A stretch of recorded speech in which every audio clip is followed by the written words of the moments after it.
Okay guys, so before we get into these two dots, kind of what sets them apart on the market for what they come with their price point, we are going to first kind of talk about why red dots in the first place. Yeah, they offer a lot of advantages over basic iron sights or a magnified optic. You don't have any eye relief, so you're not fishing around trying to find an eye box. Which, especially for new shooters, that is generally something they struggle with, I would say. Yeah, it's much easier to shoot than an optic for a new shooter, than a magnified optic for a new shooter. You know, hate us for this, but also easier than iron sights. Yeah, I would agree.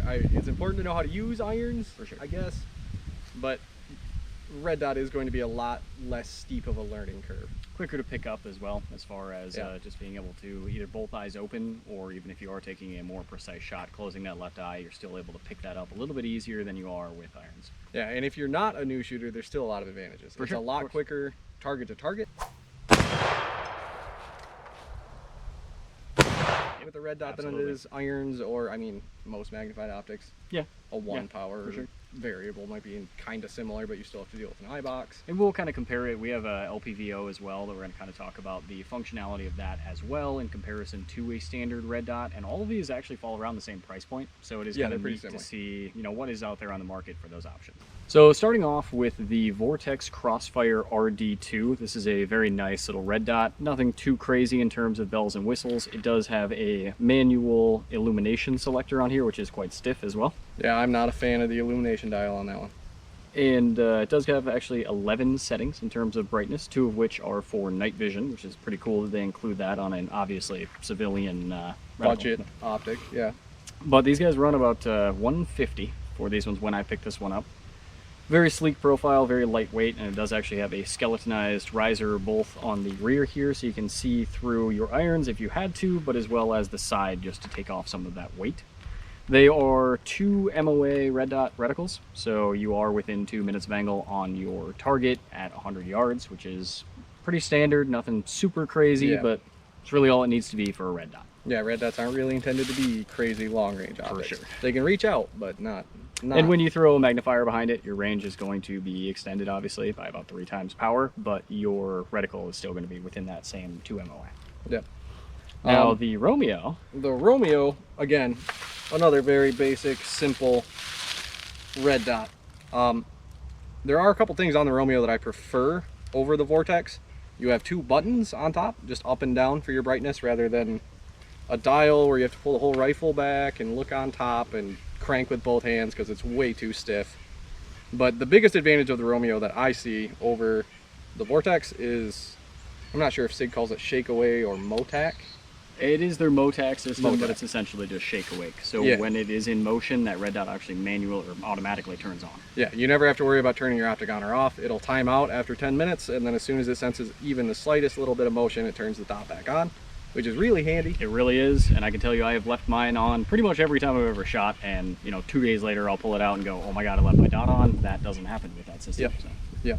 Yeah, it saves batteries at the very, very least. For sure. And both of these guys actually have 50,000 hours of runtime on a standard 2032 battery, which is pretty insane, actually. And I would honestly not be surprised if the actual emitter itself, the guts of these two optics, very similar. Probably very similar, as well as the similar price optic from HoloSun. Yep, which we don't have an example of, but would also very much fall if we had one, it would category. Definitely be in this video for sure. The HoloSun optics are very well made as well, and they operate within that smaller price point, a little bit more of a budget option, I would say, while still being very reliable. Yep, in this same, is this an aim point? Yep, so this would be essentially a T1 is what they're going for on their clones there. In the same kind of T1 footprint. And I would say that one actually does it a little bit better. Yeah, it's a little closer. You don't have the big dial. It's got the low profile turrets, which I actually really like over the Vortex ones. They kind of fake it on this one by pulling this whole chassis or this housing up over it, but on that one they are actually just recessed. Yeah, they're actually recessed. T1.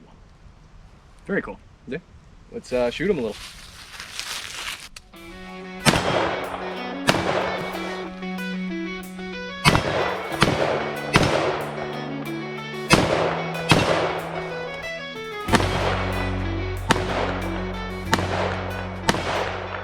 Now, I know this isn't exactly a build for this style of shooting, but I just kind of want to use the FTAC barricade and a little bit of fast-paced shooting to show the advantages you get out of a red dot as opposed to a magnified optic. And if I do my part, I should get through it a little bit quicker with the red dot rifle. We're not going to time it or anything, we're just going to roll with it, but here we go.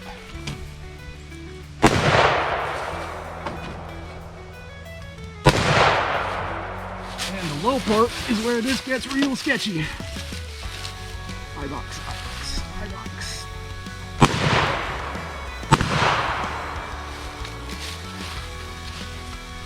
$5. Okay. They might throw a timer on that in the edit. Let's run it with the red dot and see where we're at. Okay, and we are going to run one through the F-tac with the red dot. This is the Romeo 5. Same course of fire.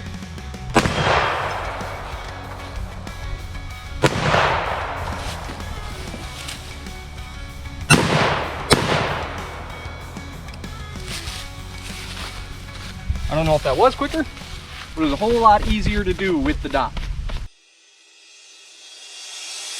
All right, well, I guess to start off, I'll just ask, which one of these two optics would you prefer to run? Oof, that is a very good question. I actually started out with the Romeo 5 and I really did like the shake awake feature, but something about it's kind of weird, the coloration of this, that is almost like a slate gray versus all the way black, and some of the angles and things that Vortex was able to do, I just thought as far as aesthetically it matched my rifle a little bit better. Fair. And I always have been a big fan of Vortex optics warranty and all of the things that they do there. Yeah, the customer service is great. I've had too many issues with an optic failing or breaking and being able to do nothing about it. I think Sig's warranty is pretty good as well, but I just have used Vortex's before. And so Vortex's warranty is pretty kind of hard unmatched. to match that one. Pretty much anything is wrong with it, they'll just send you a new one, no questions asked. Yeah, I've heard some awesome stories actually about some of the things that Vortex does, so I stand behind that company full-heartedly. Yeah, I agree with that. I also kind of like the riser. I like the way the riser looks. Yeah, and these are both just the stock ones that came in the box. Both of these are actually kind of neat. They do come with a standard low profile riser if you're using it on something that you had to get lower on the gun of. And then you also have a standard 1.41 inch riser on both of these so that you can co-witness with your irons. Yep.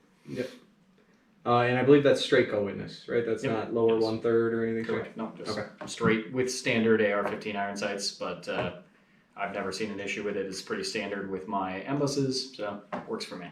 I think I would have to disagree with you, though. I think I would still take the Romeo 5. It makes sense. They are two different rifles. That one is his, this one is mine, and that is what we're rocking. So I guess we kind of expected that answer. Well, and I'm I'm very much a function over form for sure. kind of guy. I want it to work well, and I know it's a thing a lot of people care about. It doesn't bother me that the finish on my optic is a little bit different. Of course. And I appreciate the extra features. The MOTAC, the easier usability. I do like that, and I'm a huge buttons. fan of the overall silhouette of that as well, with, again, those recessed turrets. I do really like that as well. And it is a good bit closer to an 8.21. And of course, if we could have any optic we wanted, it would probably be something closer to an 8.21 than either of these options, but these are going to be in a much more affordable price range. Yeah, and that's kind of the point of this video, is these are both, I guess it's kind of for people who are new to red dots, because these are both very good entry level. I believe they're both sub $200 at the time that we purchased them, at least. And also, I mean, if you're setting up a new gun, one of my least favorite things about buying a new gun is it doesn't have an optic on it. So yeah, they don't ship guns with sights anymore. They don't do that, no. So you do have to do that part of shopping, and if you're not 100% sure what build you're going for, being able to throw $200 and be able to have an optic on the gun, have it function very well, I think is very much worth that price point. So. And trust both of us, you'll be much happier with an optic like this than you would be with an Amazon or Walmart. Please don't buy optics from Temu and Amazon. Don't do that. Just, I mean, I know you can only do what you can do within the budget, of course, but I think if you were to, save some money aside, $150, $200, if you can make that happen, you're going to see a lifetime of quality out of it. And it comes down to, would you rather look a little poor with these, or would you rather throw your fake hog on top and have it break? And as mostly a form over function guy, I really do enjoy that both of these are very sleek optics. They're not like nobody looks at these and say, "Oh, those are cheap optics." Like, what are those? They fit a very nice, class of quality, I guess. Yeah, I would agree with that. So specs, these are both, as far as specs go, they're very similar. So very similar, and like you said, they probably are very, very similar in the actual guts components of them. Yeah, but they're both two MOA dots. Yep. 50,000 hours of battery life. I believe the Vortex is a little bit lighter weight. Yeah, I mean, Then they do a lot of that skeletonizing kind of stuff, and I'm sure it is a couple grams difference. I'm not sure that I could say, you know, go with this one. It's 2 grams lighter. Yeah, Save your arms. It's I know ounces or pounds, but sure. I don't know that that's much No. much of a noticeable difference between the two. I think any optic you're going to put on there, as long as it's not, again, a cheap plastic Amazon site, is going to be about that same weight class. So that's nothing too crazy, but they are both very light. I mean, never once have I been like, oh man, got to get that thing off there. It's too heavy, like you would with, say, like an EOTech or an LPVO. So yeah, that's my biggest issue with LPVOs. If they were lighter, I would love them, but they're not. They're all pretty heavy unless you're spending a ton. I was going to say, you can get there. You're just into thousands of dollars range at that point. So. These both run off of CR2032s. Yep, very nice actually to be able to interchange that, and you don't have to remove the site to install the new batteries, which seems trivial, but there's a lot of sites that you do, so you don't lose that zero. Re-zero after a battery change is the worst. And honestly, when I bought this for $200, I did not believe 50,000 hours. Me neither. Battery life. No, that's how you know I've had this optic for quality. 3 or 4 years at the very least, and never changed battery. Another cool thing that both of these guys have is the turrets themselves. The turret caps come off, and they actually have a little like flathead in here, so you can actually adjust your windage and elevation on both of these guys without any tools. I believe that is a carryover from Aimpoint. I believe T1s have that. It is indeed. And that's, I guess, is the thing we should say, is these are both pretty well mock-ups of pretty much T1. clones. Yep, exactly.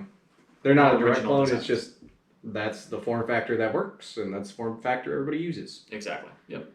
And there's a million different brands that do it. Like I said, HoloSun is one of them. Pretty much any Fox, there's a million. Pretty much any brand that makes a decent red dot makes an Aimpoint T1 style one. Exactly. Just because it's always been, I don't know what it is about that optic that made it such a piece. You know, everybody knows what it is and wants one. So yeah, and these two, I think, for their price range, the HoloSun included. I don't really like the way they look, but you have to include them. Of course. I think these are one of the best balances of price to features and overall quality. Agreed, for sure. And we've hit fine shots. I mean, we're able to take them out to 100 yards, no problem. And even with just a red dot, we've gone farther than 100 with these. How far have we gone with these, actually?